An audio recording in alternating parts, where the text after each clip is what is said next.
Assalamualaikum warahmatullahi wabarakatuh, sahabat P Network dimanapun berada. Salam petir, ceder, ceder, ceder.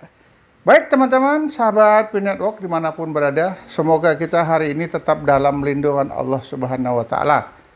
Tetap bisa menjalankan aktivitas seperti biasa. Jelang open mainnet yang katanya loh, tidak beberapa lama lagi.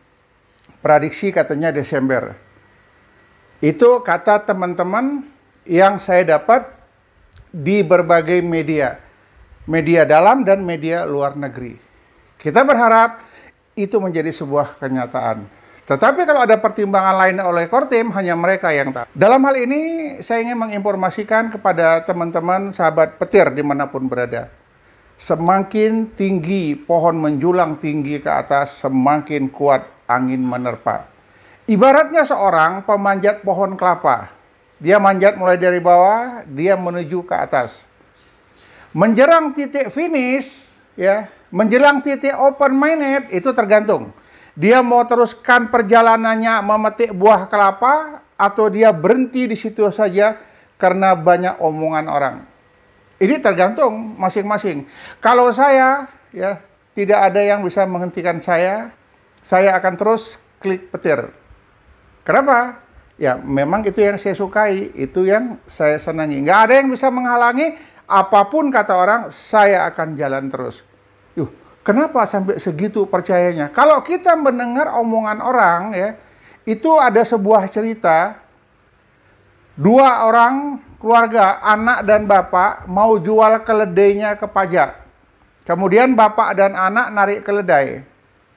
Di tengah perjalanan, ada orang yang mengatakan, yang bodoh kalilah bapak satu tua ini.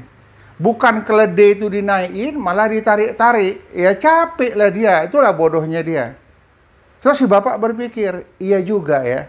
Terus dia bilang sama anaknya, nak kau naik, biar bapak saja yang jalan narik keledai ini. Oke, si anak naik, bapak narik keledai. Beberapa saat perjalanan, kemudian ada orang ngomong lagi. Dikatakan oleh orang itu, ini anak nggak punya otak, udah tahu bapak tua, dia pula yang naik keledai, bukan bapaknya. Berpikir lagi, iya juga ya, anaknya malu, anaknya turun, bapaknya naik. Begitu jalan, ditegur orang lagi, ini bapak nggak punya otak. Dia pula yang naik, bukan anaknya dinaiki. Terakhir mereka bingung, siapa yang harusnya naik gitu. Akhirnya mereka dua-dua nggak naik, jalan lagi narik keledai. Bodoh lagi kata orang. Jadi inilah dia, kalau kita mendengar pembicaraan orang, ngapain ikut P Network, itu bohong, itu scam, itu ini, itu dilarang di Indonesia. Ya kenapa? Itu kok dipikirin. Dilarang di Indonesia, kita main di luar. Yang penting kita taat hukum.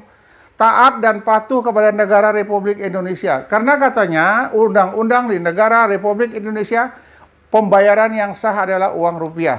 Oke, kita belanja pakai uang rupiah. Terus koin Pi kita mau kita buat kemana? Nicholas Kokalis membuat program P Network ini memiliki izin di California, Amerika Serikat. Izinnya atas nama Cheng Diovan, istrinya sendiri. Dan ini berjalan. Jika ini nggak punya izin, sudah pasti negara Amerika Serikat menutupnya. Orang bilang ini scam, ini bohong. Seorang pembohong, seorang penipu tak akan pernah berani tampil di media secara terbuka. Kemudian nggak main-main loh. University Stanford ini adalah university besar yang terkenal di dunia. Dia ngasih kuliah di situ, menjelaskan tentang apa sebenarnya P Network itu. Apa seperti ini dikatakan penipu. Jadi saya ingatkan kepada teman-teman P Network, kita tetap tabah. Sudah sekian tahun kita melakukan menambang petir, menggali petir. Kita nggak perlu mendengar komen sana, komen sini, ini kita jalani terus. Kalau ini, insya Allah mudah-mudahan terjadi, ini adalah rezeki kita. Tetapi kalau kita putus sampai di sini, ini adalah kerugian kita. Sepanjang kita tidak dipungut biaya, sepanjang kita tidak merugikan orang lain, tidak menghancurkan orang lain, kita akan jalan terus. Tetapi kalau itu kita hancurkan orang lain, kita tipu orang lain, dosanya kita yang tanggung, bagus hentikan dari sekarang. Tetapi kalau itu tidak pernah merugikan orang lain, tidak pernah merugikan diri kita sendiri, karena kita nggak bayar, jadi apa yang perlu kita takuti? Karena tidak ada pernah diminta uang DP, uang admin, dan lain sebagainya. Hanya kita disuruh gali petir, sekian per sekian detik, tik, sudah selesai tugas kita. Diminta duit? Enggak. Merugikan orang lain? Enggak. Jadi apa yang harus kita takuti? Kalau ini memang dilarang di negara Republik Indonesia, ya sudah kita ikutin. Kita tidak pernah melakukan kegiatan pay network untuk negara Republik Indonesia. Kita tetap menggali petir, kita tetap nambang petir, kita tetap mendengar pengumuman dari Kortim. Yang menentukan open minded atau tidak, yang menentukan harga konsensus atau tidak, itu Kortim. Tidak ada satu negara pun yang bisa menentukan itu kecuali Kortim. Sama-sama kita ketahui, informasi dari Kortim yang kita dapat, harga konsensus itu ada di tangan pionir. Dan pionirlah yang menentukan itu. Terus kapan open minded? Open minded ada di tangan Kortim. Apabila Kortim telah menyatakan, ini terselesaikan semua aplikasi, tidak ada kendala lagi, saya yakin open minded segera ditentukan. Bagaimana dengan harga konsensus? Itu akan dilihat transaksi-transaksi yang sudah terjadi. Saya yakin dan percaya Kortim nanti akan ngambil pedomannya dari situ. Terus bagaimana orang-orang yang menjual koin-koinnya? Menjual mungkin dengan harga $1, $10, $50, dan lain sebagainya. Sudah banyak orang yang kena blacklist, sudah banyak orang yang kena stop akunnya. Di stop akunnya. Tidak bisa menggali lagi, tak bisa menambang lagi. Langsung diblokir oleh Kortim. Yaitu urusan Kortim. Kan sudah diingatkan, tidak boleh menjual, tidak boleh menukar dengan kripto lainnya. Jadi semuanya sudah jelas. Tapi banyak orang-orang yang melanggarnya. Jadi saya ingatkan juga di sini, saya yakin dan percaya ya, semua orang butuh uang, termasuk saya yang bicara ini, Abah Safwan juga butuh, tapi nggak akan pernah menjual koinnya. Kenapa? Karena itu dilarang gitu. Sesuatu yang dilarang tak usah kita kerjakan. Percuma nanti yang menjual dan yang membeli itu dua-dua kena blokir. Ini sudah banyak contohnya.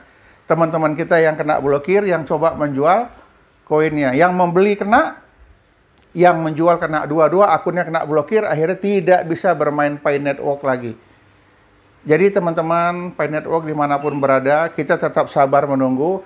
Ikuti aturan ketentuan yang ada. Negara Republik Indonesia menyatakan tidak boleh beredar Pay Network di Indonesia. Itu urusan negara Republik Indonesia. Sepanjang memang bukan Kortim yang menghentikannya. Kenapa? Di luar sana orang boleh bermain. Di Indonesia nggak boleh. Kenapa? Belum ada regulasi yang mengaturnya. Ya kita lihat nanti setelah open minded. Apakah ini bisa bermanfaat di Indonesia? Alhamdulillah. Jika tidak bisa bermanfaat di Indonesia, kita pindah menggunakan koin kita di negara tetangga. Malaysia, Vietnam, Thailand, Kamboja, Cina, dan lain sebagainya. Jika negara itu membolehkan, kita ke sana belanjanya. Jadi nggak ada masalah ini semua. Yang gali petir, teruskan gali petir. Yang nambang petir, teruskan nambang petir. Yang ada di komunitas, terus mencari informasi terbaru. Sampai di mana pergerakannya. Di sebagian negara sudah ada kafe kecil, toko-toko kecil, dan sebagainya. Orang-orang Pay Network membuka toko, siap dibarter dengan koin Pi. Itu boleh-boleh saja. Tapi harga yang mereka ambil adalah harga konsensus sesuai dengan kesepakatan antara penjual dan pembeli koin Pi itu sendiri. Jadi teman-teman, nggak ada yang perlu kita takutkan, nggak ada yang perlu kita ragukan lagi. Sudah sekian lama nambang petir, teruskan. Indonesia melarang, tidak kita lakukan barter, tidak kita lakukan transaksi di negara Indonesia, kita beralih ke negara luar. Jadi jangan takut dengan bully, jangan takut dengan scam, jangan takut dengan penipuan dan lain sebagainya. Tetap jaga koin Pi kita, simpan perasa sandi baik-baik. Kemudian sering-sering berkomunikasi di komunitas. Sering-sering bertanya, jangan diam aja ngumpet. Ya sekali-sekali ngintip sana, ngintip sini. Tidak seperti itu. Cobalah berinteraksi, berkomunikasi dengan teman-teman yang ada di komunitas. Biar teman-teman tahu kita itu masih ada. Biar teman-teman tahu kita juga punya saudara di mana-mana. Mungkin ini yang dapat saya sampaikan kepada teman-teman sahabat petir dimanapun berada. Salam petir, ceder, ceder, ceder. Assalamualaikum warahmatullahi wabarakatuh.